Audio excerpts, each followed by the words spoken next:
This Parsha Podcast is dedicated by my dear friend Alen Lvovich in loving memory and leilui nishmas, his wife's maternal grandfather, Sander ben Lazar. He was a patriarch of a family that emigrated to the United States from Odessa in Ukraine, and they were escaping rampant anti-Semitism, and they established a Jewish home in Brooklyn, and his grandchildren are now honoring his memory with increasing their observance and their growth in their Judaism in New York. It's a wonderful tribute to their grandfather, Sander ben Lazar. May his soul be elevated in heaven. I have to begin with an apology. I have to apologize because I underestimated the audience. You see, for 10 or 12 weeks now, I've managed to write a new newsletter each Friday, and I'm very proud of that, and we hope I can continue doing it for the duration of this cycle of the Torah. But every newsletter, you got to write the newsletter, and then you have to send it. And when I send it, the email system that I use, you have to put in a subject line. That's going to appear in the inbox, the subject line. That's the first thing, or perhaps the only thing, that the email recipient will see. And I always try to find I have to find a way to persuade someone to click on it.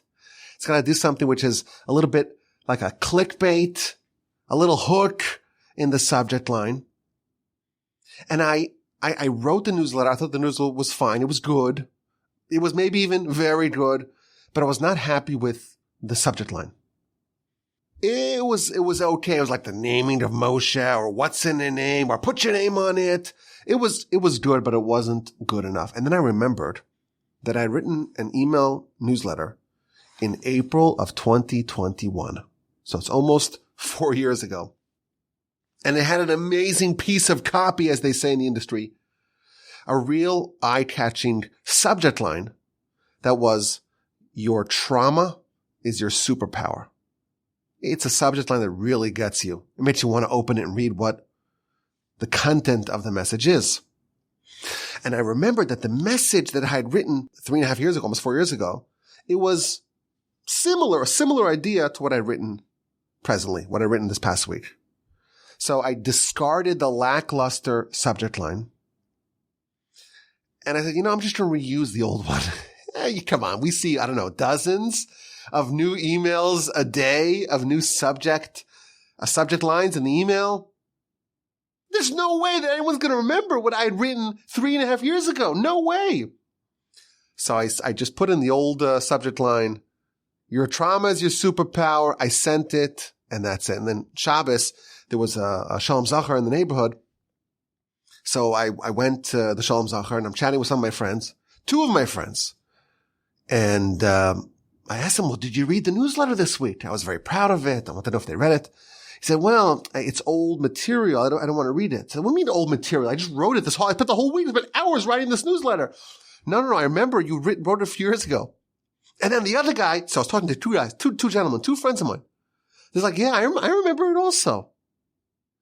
And my friend Jacob even told me, he's like, I'm so happy you're finally reusing content. You're finally recycling material. I said, no. This was an old subject line, but a brand new email. The content was new, but I have to apologize because I underestimated the audience. Alas, you were too good. I can't even slip that past you. So we're not going to do that anymore. All the subject lines will be new as well. I'm speaking to you from frigid, frozen Houston. Today we had the biggest snowstorm, I heard someone said, in 130 years, since 1895. And I Googled it, and apparently there was 20 inches of snow, so we didn't top that. But we did top apparently the one from 1940 and the one from 1960. And of course, we don't have adequate gear. So what everyone does, they put on 2 sweaters and a thin coat and maybe some gloves. But we had a great time. Everyone's off from school. The yeshiva high school is closed. The elementary school is closed. Everything's closed. And everyone's having a great time. And the kids were so delighted and so excited. The boys played tackle football with their friends. Now, as you may know, Houston's not very topographically varied. It's all flat. But they found a retention pond. They have retention ponds and this nice little slope. So they went sledding in Houston, Texas. Who would believe it? But of course, I was avoiding driving. Houston drivers are not known for their adept skill under normal conditions. No snow tires, no all-wheel drive. But the school's canceled. The Yeshiva High School's canceled. But you know what's not canceled? The Parsha Podcast. So I dug out, I got to the car even tonight. It's Tuesday night. We woke up this morning. There was, the whole place was blanketed with snow. I get to the car. I got to dig it out. It's reminded me of my childhood growing up in New York. You turn the car on and it's still covered in snow. I got to put the windshield wipers on, but they were frozen in place. It's got to dig it out. And it was really hearkening back to my youth. But we managed to do it. I put on snow mode, driving. The streets are empty. Just a little bit of sloshy snow. We're here. We're in the Torch Center. We're not weak-kneed. We're not fragile. We're in the Torch Center. It's Tuesday night. We're live on torchzoom.com Tuesdays at 8 p.m. Inclement weather does not stop us. It's the Parsha Podcast. It's Parshas Vaeira. It's the book of Exodus. Moshe was nominated last week to go be the savior who will redeem the Jewish people, who will spearhead the Exodus. And he tried, and it just was a total debacle the first time. And he comes back to God and he complains. Instead of helping the Jewish people, things got worse. Moshe's first attempt to secure the nation's freedom was a disaster. It fell in its face, and God speaks to Moshe. I appeared to Abraham, my son Jacob with the name Kel Shaddai. I didn't deliver on my promises, but I'm going to deliver. I'm going to redeem the people. I'm going to save them. I'm going to spare them. I'm going to redeem them for languages of salvation. I'm going to bring them to the land. Of course, we drink 4 cups on the Passover Seder to recall the different dimensions of the Exodus. Moshe complains a little bit. I can't speak. Aaron will help you. Moshe speaks to the Jewish people. We're going to do this again. And they are so consumed with work, they cannot hear him because they are completely exasperated. But of course, the main body of the Parsha is the plagues. The first 7 of what will be 10 plagues are featured in our Parsha. Aaron strikes the water, turns to blood. Plague number 1. Aaron strikes the water a second time, and a massive frog comes out, and that frog spawns lots of frogs, and they're everywhere. And then the third plague, Aaron strikes the dust of the land, and it turns into lice. And then there's mixed wild animals, and pestilence, and boils. And finally, the Parsha ends with the 7th plague, the plague of hail. This is the final plague of our Parsha. 3 more to come next week in Parshas Bo. Spoiler alert, there will be a total of 10 plagues before Pharaoh is completely humbled and he banishes them from the land. But now he's still resisting. He still thinks that he's in control. He still thinks that he has a say in the matter. He's hardening his heart. He's resisting to succumb to God. And even when he wants to yield, God hardens his heart. There will be 10 plagues, 3 more in next week's Parsha. But today I want to focus on plague number 7, the plague of hail. You mess with the Jews, there's hail to pay. Let's take a closer look. Now, this is a bit of a complicated study. It's maybe a bit more textual than most Parsha podcasts. It helps to follow along with the aid of the actual words of the Parsha. Let's begin. The final 23 verses of our Parsha detail the plague of barad, of hail, the warning, the implementation, and the consequences of this plague. And when we read these verses very carefully, we notice all sorts of interesting things. It begins, like many of the other plagues, a standard warning. God tells Moshe, wake up in the morning and go stand before Pharaoh and tell him, so says God Almighty, the God of the Hebrews, Shalach es ami v'yavduni. Send my people and they shall serve me. Because this time, I'm going to send all my plagues to your heart and in your servants and in your nation, in order that you know that there's no one like me in all the land. This is the threat. This time, we had 6 plagues already. This time I'm sending all of my plagues to your heart and to your servants and to your nation, in order that you know that there is none like me in the land. The hail, the plague of hail, the 7th plague, is described in the warning to Pharaoh. Kol magefosai, all of God's plagues are about to befall Pharaoh. And it will have an impact. He will come to know that there's no one like God in all the land. Now, why is hail, this one plague, why is it all of God's plagues? And why will this make Pharaoh know true faith and to recognize that there's no one like God? We'll have to see answers to those questions. God continues the message that Moshe is to deliver to Pharaoh. For I could have destroyed you and your nation with the pestilence. I could have destroyed you with that. I could have eliminated you from the land, but I kept you standing. I kept you standing. Why? Because I want you to see my strength. And I want you to tell over and publicize my name in the entire land. So God is demonstrating maybe one of the central questions of the plagues. God could have twisted Pharaoh's arm with one plague and forced him to release the hostages, release the nation. And he doesn't do it. I could have done it with the plague of pestilence. I didn't. I kept you standing because I want you to learn something. I want to show you my strength. I want you to publicize my name throughout all the land. And again, we see the idea that hail, there's something about that will thoroughly change Pharaoh's attitude. You're still treading upon my nation. You're still refusing to send them. Behold, this is the actual threat. I will rain tomorrow. Heavy hail, an unprecedented hail, the likes of which Egypt has never seen from the day it was founded until today. So that's the plague. That's the warning that Moshe is to convey to Pharaoh. And then he gives him advice. You could mitigate the effects of the plague. This is 9:19. Send the message. Gather in your flocks and everything else you have in the field, because all people and all beasts, everything that's in the field that won't be gathered into the house, the hail will strike them and they will die. And then we have 2 verses, 20 and 21.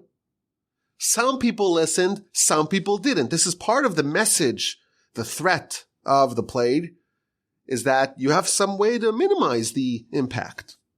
The plague, the hail, will strike everything that's outside of the house, everything that's in the field. But if you take your servants and your possessions and your animals, you bring them inside, then they'll be spared. And there's like a parenthetical set of verses. Those who feared God, they brought their animals in.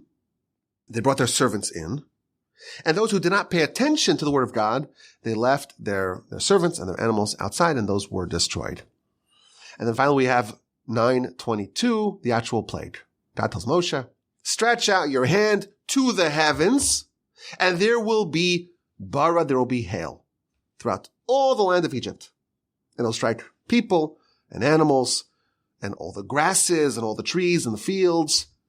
There's going to be this unprecedented hail. Now, there's an interesting comment here in Rashi that we're going to come back to. The verse says, God tells Moshe, stretch your hand out al hashamayim, which means on the heavens. Now, what does it mean to stretch your hand on the heavens? You could do it towards the heavens, but not on the heavens. So Rashi says 2 interpretations, either that it means in the direction of the heaven.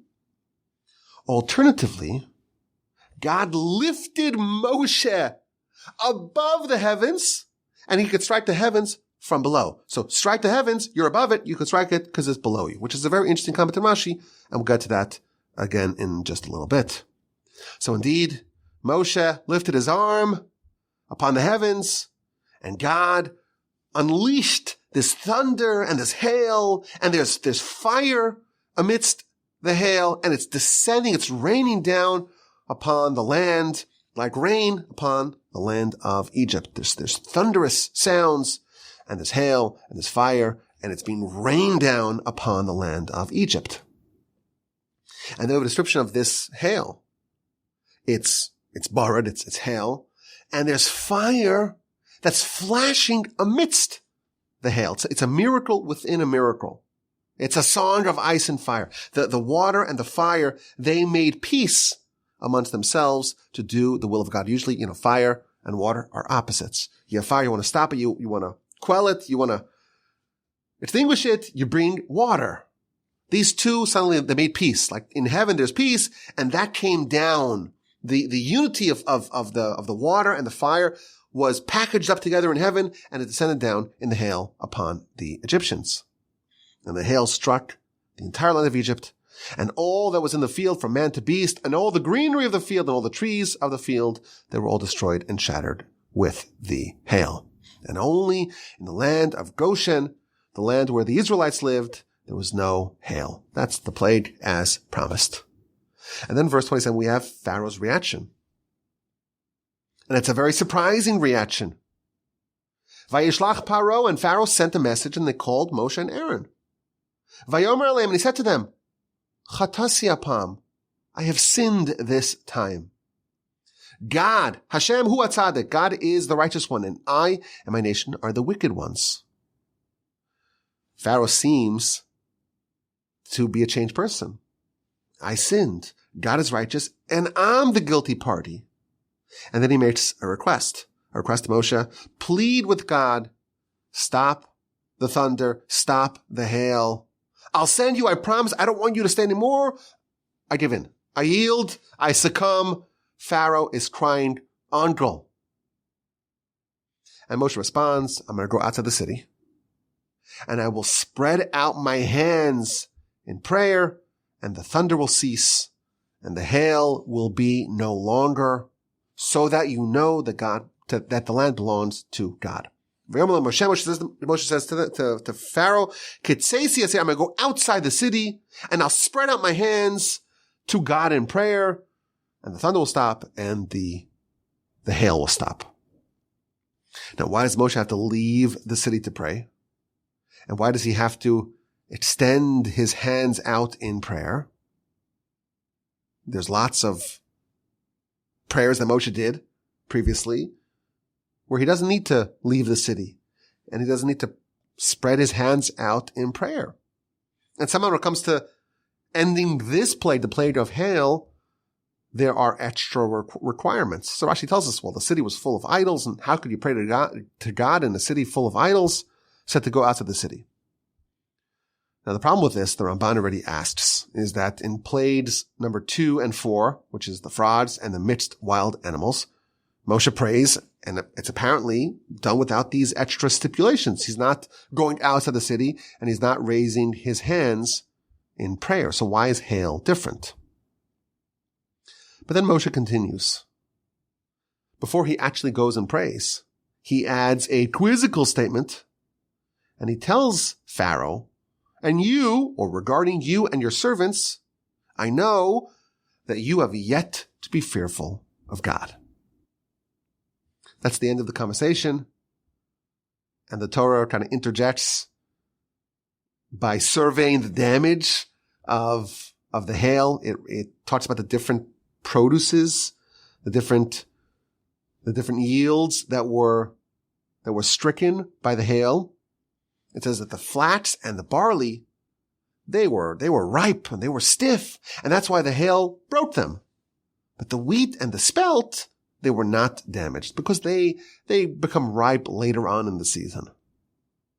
So this is fascinating to read. The Torah finds it to tell us, well, there's different types of crops. There was the wheat, and then there was the barley, and the flax and the spelt, and some of the crops were damaged. The flax and the barley, they broke because they were ripe. But the wheat and the spelt, they were not damaged by the hail because they ripen later. Very interesting and bizarre. It's like, it seems so out of place. Like the Torah is telling us this little factoid that seems just terribly misplaced and inconsequential. Moshe goes out from Pharaoh and he leaves the city as he promised he needed to do. And he spreads out his hands in prayer.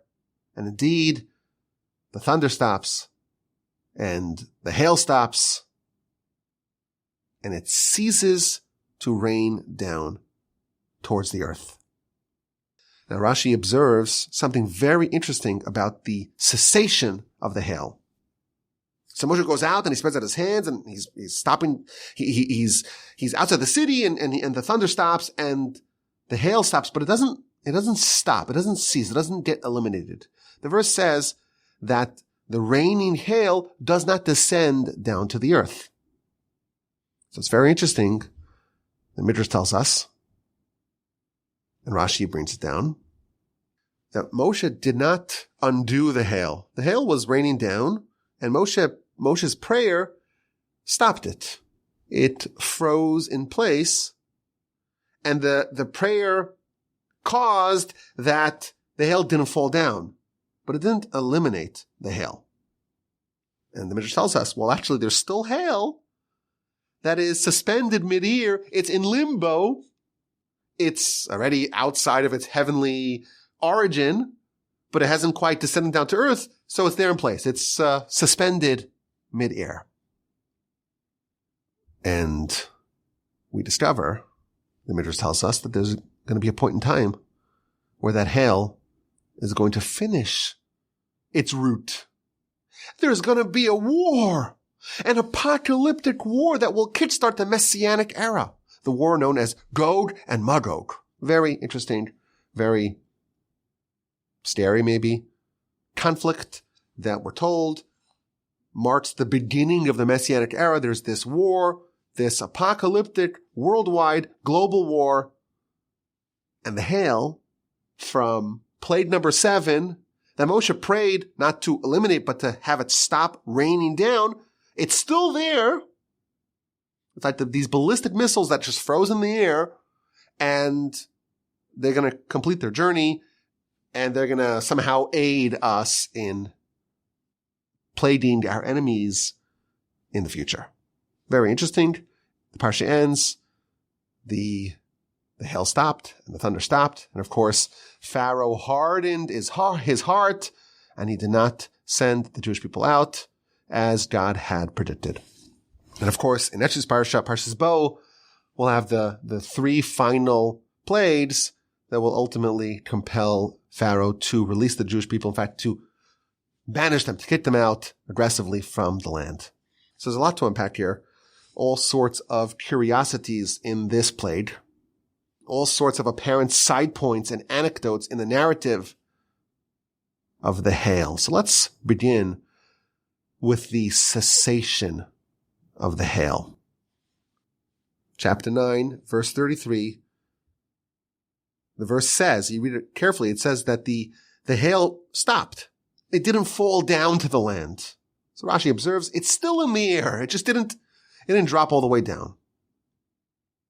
And some of the hail will yet fall in the future apocalyptic war of Gog and Magog. So look out for that. So this to me is a fascinating insight. We read about the Exodus, and we're told a lot of detail, right? Chapter 1 of Exodus tells us the whole story of the enslavement. And that was a story of centuries. And we have 15 chapters about the Exodus. And it goes beat by beat of what happened in 1 year at the very end of the Jewish people's experience in Egypt. We're told a lot about the Exodus. And our sages tell us that really the Exodus, this is all of redemption. This is the prototype and the blueprint for all redemption. So all future redemption, national redemption, maybe even personal redemption, it all is modeled after the Exodus. All redemption must have within it shades, elements of the Exodus from Egypt. So Messiah, for example, that's the ultimate redemption. it too will be modeled after the Exodus from Egypt.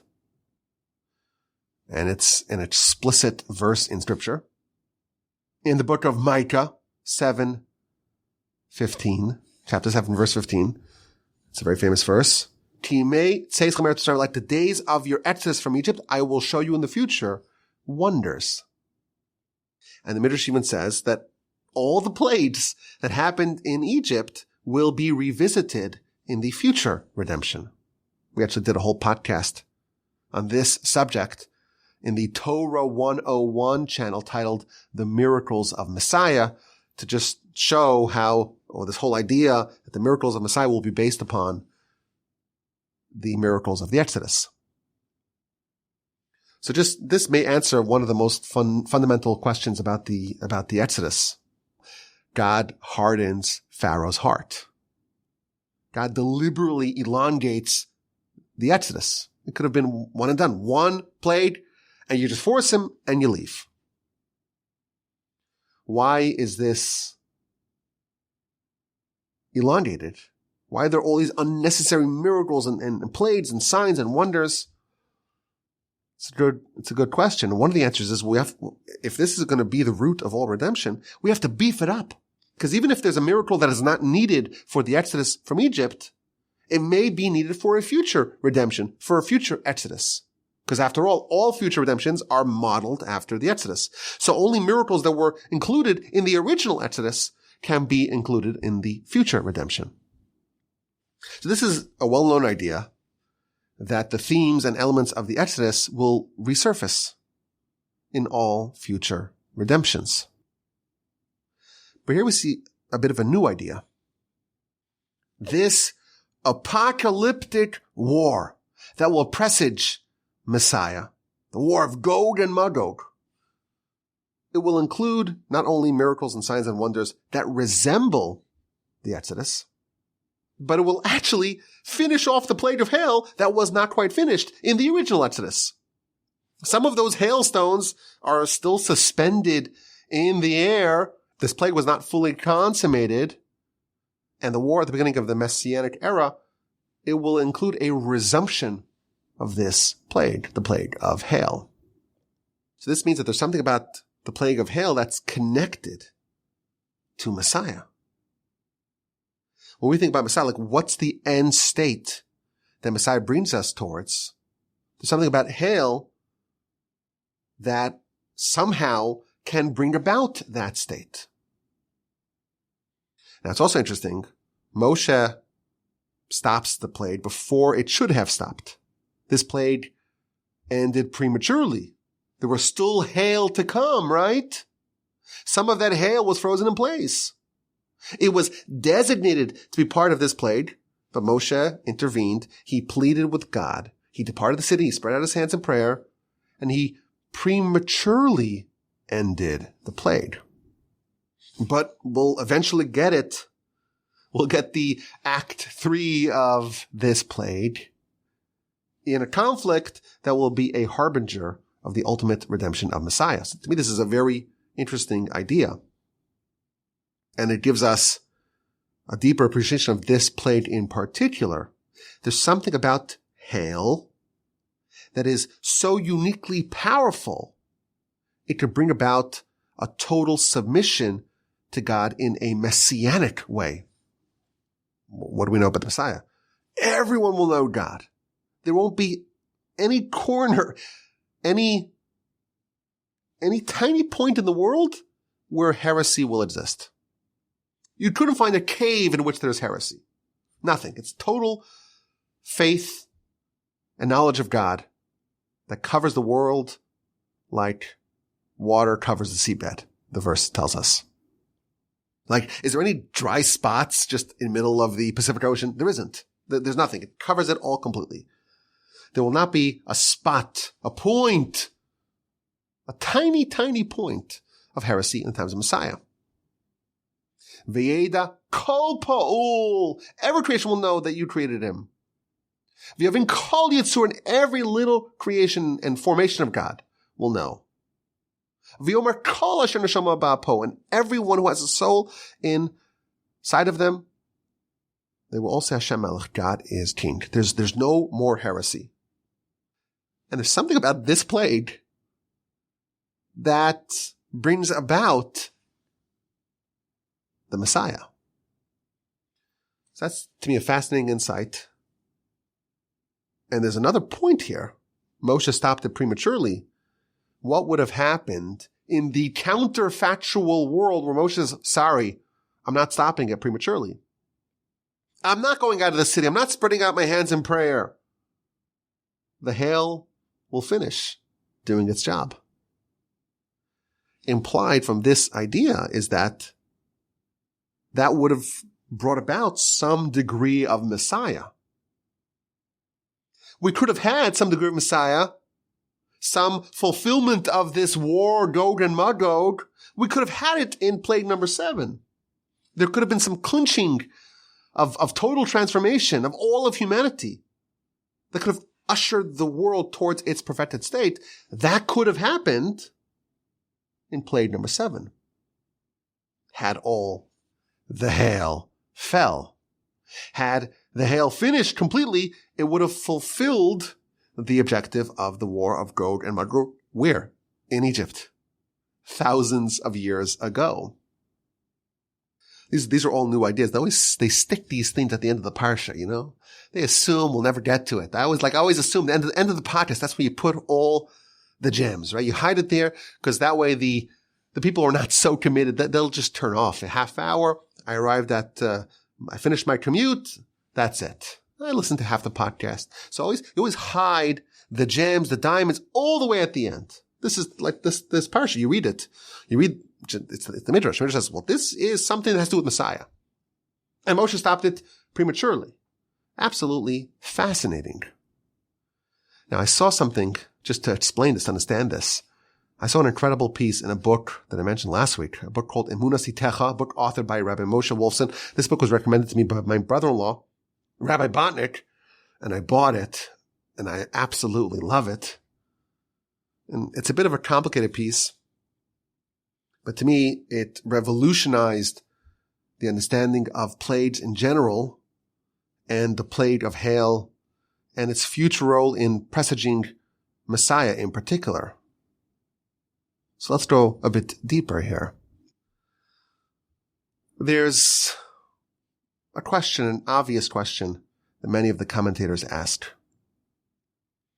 If you go back to the 5th plague, pestilence, dever. Chapter 9, verse 3, the verse says, Moshe warns Pharaoh, the hand of God will be in your livestock that are in the field, in the horses, in the donkeys, in the camels, the livestock, and the sheep. There will be a very heavy pestilence, plague. That's the promise, and indeed, 3 verses later, verse 6, the pestilence did indeed kill all the animals in Egypt. But not a single animal of the Jewish people died. So how many animals are left in Egypt? 0, apparently. You read verse 6 of chapter 9. But then you look at the next plague. That was the 5th plague. This is the 6th plague. It's boils. And they take a little bit of the soot and they throw it up in the air in front of Pharaoh. And all the Egyptians are covered in these awful, terrible inflammations, these boils. And the boils affect ba'adam uva behima, humans and animals. Wait a minute. Animals, they're all dead in plague number 5. The verse says very clearly, Kol miknei, vayamos kol miknei. All the animals of the Egyptians died. So where are there any animals to get boils? That's Rashi's question in chapter 9, verse 10. Me'ayin hayu lehem habehimus. Where did they have the animals from? The verse says, verse 6, it's only 4 verses prior, all the animals died. So Rashi says, no, you looked at the verse in verse 6, you should have looked at the verse in verse 3. When Moshe warned Pharaoh, he didn't say all the animals will die. He said all the animals, asher basadeh, that are in the field. So this plague affected only the animals in the field. So if you took the animals and brought them into your house, well, then they would survive. So when Moshe conveys this warning, people hear the warning, and they understand from what Moshe is telling them, they understand that, well, the animals that are in the field will die, but the animals that are not in the field, ergo, I can deduce they will survive. So Rashi tells us, this is a quote, "V'hayare es dvar Hashem," and someone who was fearful of the word of God. They took their animals, once they heard the warning of Moshe, and the implicit message that if the animals are in the house, they'll be okay. The ones who were fearful of God, they took all their animals, brought them inside, and those animals survived. So after plague number 5, the pestilence, only those who feared God, only those Egyptians had any animals, because the other ones who didn't fear God, they left the animals outside and they all died. Now fast forward to our plague, the plague number 7, the plague of hail. Moshe included in his warning, there will be hail, there will be thunder, it's going to rain down from heaven. There's this warning to take the animals into the house. So this time it's not implicit in Moshe's words, it's explicit in Moshe's words. And in 2 successive verses, chapter 9, verse 20 and verse 21, we learn that some listened to Moshe and some didn't listen to Moshe. Those who were fearful of God, they took it inside. And those who didn't pay attention, who disregarded the word of God, they left animals outside and they died in the hail. But wait a minute. Rashi told me in his comment to verse 10 that the only Egyptians that had any animals were those who feared God. So it should have been 100% of the people feared God, and they took their animals inside both by pestilence and by hail. And therefore, there shouldn't be any animals that died in hail. Everyone's following the question here, right? It's a little complicated. I warned you, it's a little more textual than usual. It's helpful to just see it inside. You've got 7 plagues and all sorts of different moving parts. That's the question, and there's a famous answer. It's a bit of a counterintuitive answer. It's a lot easier to to listen to Moshe, to hearken to Moshe, to heed the word of Moshe when he doesn't tell you directly. Moshe says, animals outside will die, and you interpret from that, well, the ones inside will survive? Okay, I'll take them inside. That's easy. Moshe never told you to do something. You don't have to swallow your pride and take those animals inside, and I'm listening to Moshe. If it's only from the interpretation, the implicit message in the words of Moshe, you don't have to swallow your pride. You don't have to overcome the resistance to disobey authority. It's easier to fear God when it's only implicit in the words of Moshe. But when Moshe says, take him inside, and then the resistance to authority gets triggered, who are you to tell me what to do? I'm going to keep animals outside. And therefore the verse says, if someone was so fearful of God that even though Moshe told him, and they had to swallow their pride and to listen to Moshe, that's a sign that they truly feared God. Okay, let's put all this aside. So if you just zoned out in the last little complicated calculation, listen to this. The animals of Egypt will appear once again. Not in Parshas Vaeira, not in Parshas Bo, but the Jewish people leave. And 7 days later, they're being chased. And Pharaoh's coming, sus virachvo, with horses and chariots. Where are those horses and chariots from? The Torah tells us, this one's not a comment in Rashi, it's a verse in Scripture. Hayare Dvar Hashem, chapter 9, verse 20. The only people who had any animals that survived the plague of hail were those who were fearful of God. How did these people who were fearful of God only a few months later, join Pharaoh or contribute their animals to Pharaoh when he begins the hot pursuit of the Jewish people. If they are approved by the Torah as those who fear God, how can they allow their animals to be used to pursue the Israelites after the Exodus? What happened to the fear of God that they had exhibited during the plague of hail? So we have a lot of stuff here. Let's begin to go to the essence of the point. This is the big idea, to wrap all the points together. What is the secret of all these plagues? What's the point of all the plagues? There's a famous comment in the Zohar. Plagues are plagues. It's a bad thing. It's a punishment. It's God smiting the Egyptians. Yes. But plagues also brought with them blessing. Spiritual transformation. The plagues came and they destroyed and they shattered and they damaged and they punished. They plagued the Egyptians.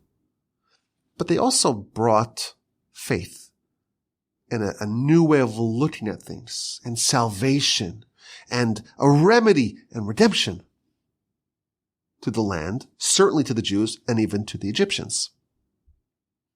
Let's go back to the beginning, the very beginning of the description of this plague, the plague of hail. Chapter 9, verse 14. God tells Moshe, go tell Pharaoh, this time, Bapamazos, this time, I'm going to send all my plagues. That's negative, right? It's plagues. And it's going to strike you in your heart. And it's going to strike your servants and your whole nation. Ba'avur, why? Why are you having these plagues?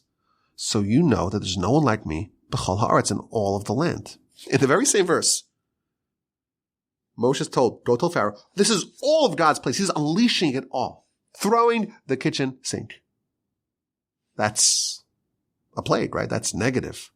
And what's the purpose of this? So that you will know, even Pharaoh, who's the epitome of rejection of God. When Moshe first introduces God, he declares, well, who's God? Well, I should listen to him.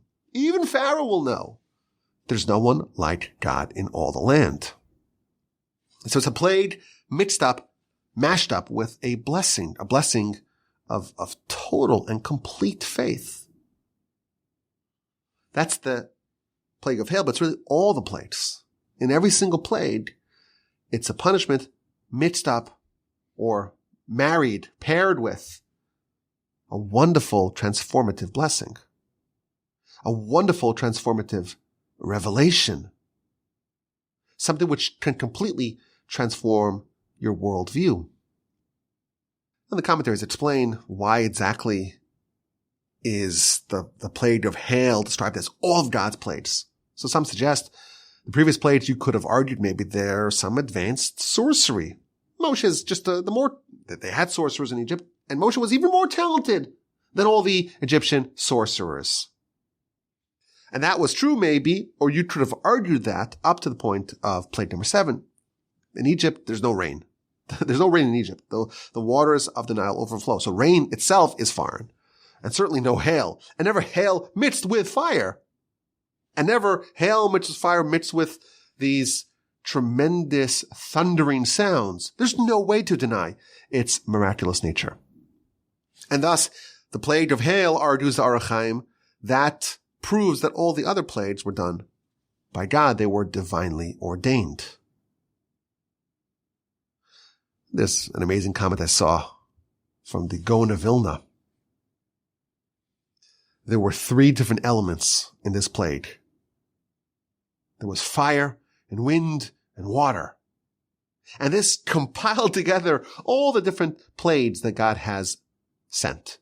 In Sodom, they were punished with hellfire, with fire. The flood was water. And the generation of the dispersal, that was dispersing them like wind. And here, in one plague, it's all 3 of them wrapped together. Okay. So something different about it. But on a more spiritual level, Moshe is telling Pharaoh, I'm going to bring hail from heaven. It's going to rain down. You recall the Rashi we cited in chapter 9, verse 22. God tells Moshe, spread out your hand al hashemayim, on the heaven. Rashi says, well, that can mean multiple things. I mean, towards the heaven, or there's maybe a different interpretation. God lifted Moshe above the heaven, and he was able to strike the heavens from above the heavens. What this is telling us, something very profound. Where did the hail come from?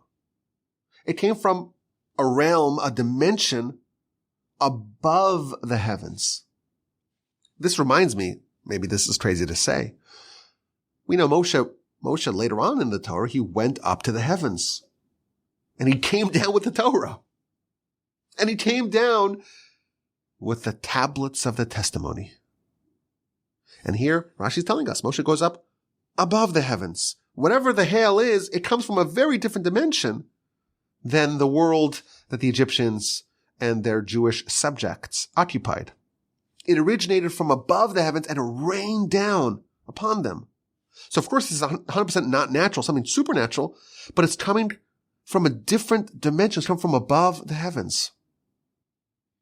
Above the heavens, there's no heresy, and there's no faithlessness, and there's no room even for the possibility of a lack of faith, of a lack of a palpable, tangible realization, a cognizance of the reality of God. The hail came from that realm, from that dimension, and it brought with it a rush, a bounty of this heavenly reality that we call faith. And that's why Moshe tells Pharaoh, this is all of God's plagues, but it's also all of God's blessings, because this will make you know something you didn't know previously. You'll know that there's no one like God. So the experience of hail, it's to remove the possibility of heresy, the possibility of a rebellion against God. It will deepen the faith of anyone who experienced it. It will make the presence of God more real and more tangible, more palpable. And of course, we call that. We have a word for tangible, real, palpable faith. It's called fear of heaven. When faith is 100% real, it's tangible. It's called fear of heaven. So this hail, it's a shower of fear of heaven. And it brought everyone closer to God. It brought everyone closer to the only power. The hail brought everyone close to the actual chief. Hail to the chief. And indeed, when Pharaoh summoned Moshe, what does he declare? What's his first response to this plague? God, Hashem hu atzadik, he is the righteous one. Va'ani va'ami harasham, and I and my nation, we are guilty. Pharaoh comes around. What is someone like Pharaoh saying like this? God is the righteous one. Pharaoh was brought around to faith. Where did that come from? It came from the blessing of the plague. The hail, yes, it was all of God's plagues, but it brought with it faith and fear of heaven.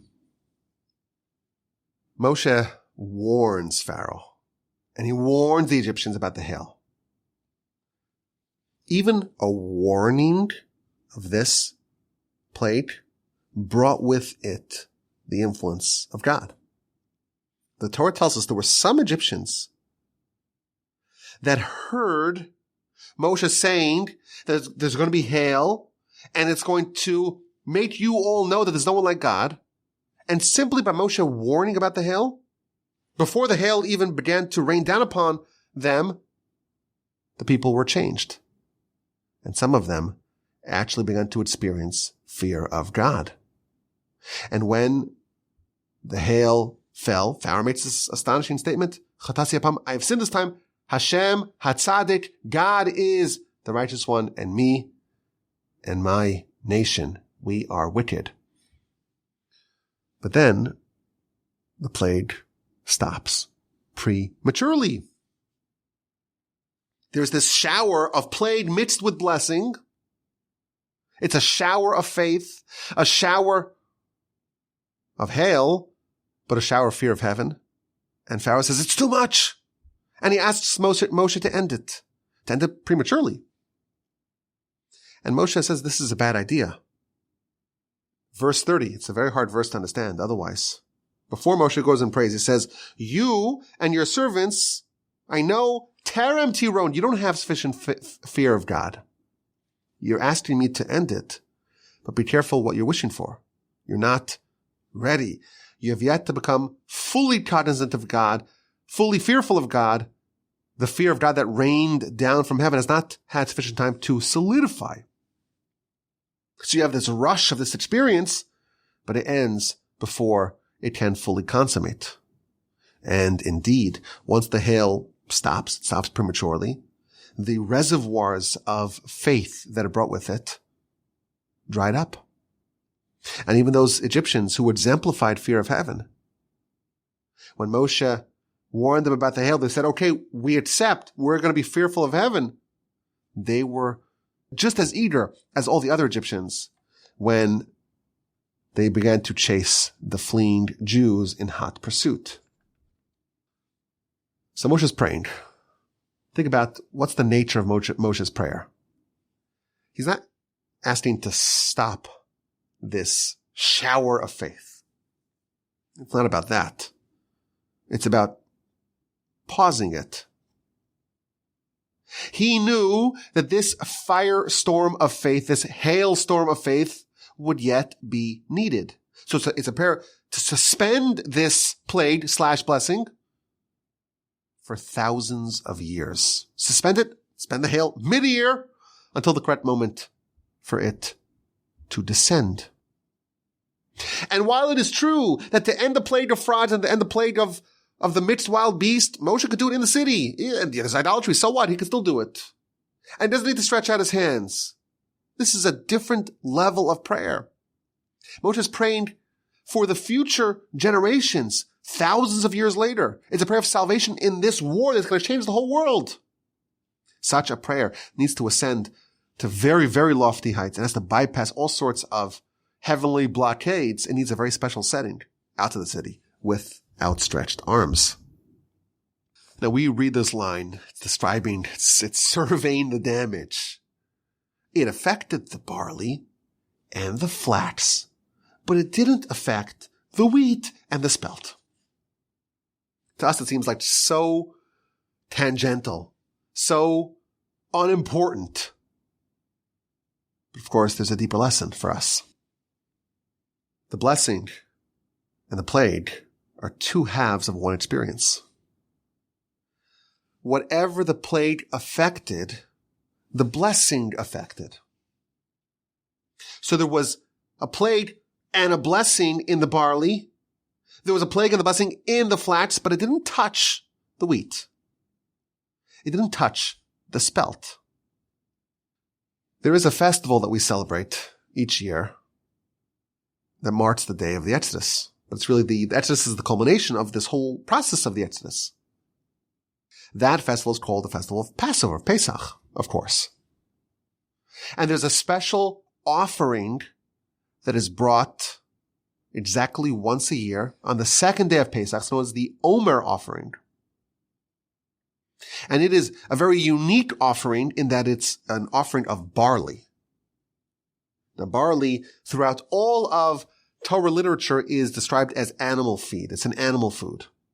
Yes, humans could eat it, but it's not a dignified food of humans. What is a more dignified food of humans? That is wheat. We bring a sacrifice, an offering on Pesach, on the Exodus, and it only orients around barley. It doesn't quite reach the level of wheat. Why? Because there was an experience of faith that came down that affected only the barley and didn't touch the wheat. Now, on a deeper level, we're told that Adam, his sin. So, of course, everyone knows he ate the apple, right? Where does it say that? Where does it say that it was an apple? It doesn't. Okay, it's made up. It wasn't an apple. Talmud says it was wheat. It was wheat. That's the tree of knowledge, good and evil, wheat. When a child begins to eat wheat, that's when they have knowledge. The Talmud proves this point. Had the full extent, the full measure of all the hail been unleashed, It would have smashed also the wheat, meaning the blessing would have affected the wheat. There would have been a level of revelation that is messianic in nature and would have fixed, so to speak, the blessing would have affected even the wheat, meaning that the sin of Adam would have been rectified. That's what would have happened in that counterfactual world, that the hail was allowed to unleash itself and was not stopped prematurely. We got the barley, the animal feed. We got the flats, by the way. Where's flats appear in the Torah? Flats is the offering of Cain. There was some sort of remedying, rectification of Cain's sin, but not Adam's. Had the full measure of hail fallen, it would have had a much broader effect. It would have struck the wheat as well, and the blessing would have been broader as well, and the offering of Pesach would have been a wheat offering. And the degree of revelation would have been much greater. And that is something that we still have to wait for. Now, to me, this was a whole new idea, a completely novel insight. First of all, the general principle that plagues were blessings as well. And yes, there was a need for 10 plagues, but really there's 10 different dimensions of blessings that were given, that were transmitted during this year of the Exodus. And it's an absolutely fascinating insight that the hail was stopped prematurely. And had all the hail fell, it would have resulted in a Messiah-like revelation, but it was stopped early, prematurely. It was too much to bear for Pharaoh. It could have been a transformation, the lights of Messiah. But yes, Moshe, with his prayer, he managed to freeze it mid-air. Hopefully, we will witness it very soon. Now, these are all very lofty ideas, but there was one line in this essay that I read. It's really a series of essays, which was very interesting. It's kind of a Hasidic / Kabbalistic way of internalizing these lessons. We read these parshios. Every year we go through these plagues again and again. And it's like, we know the story, right? We know the story.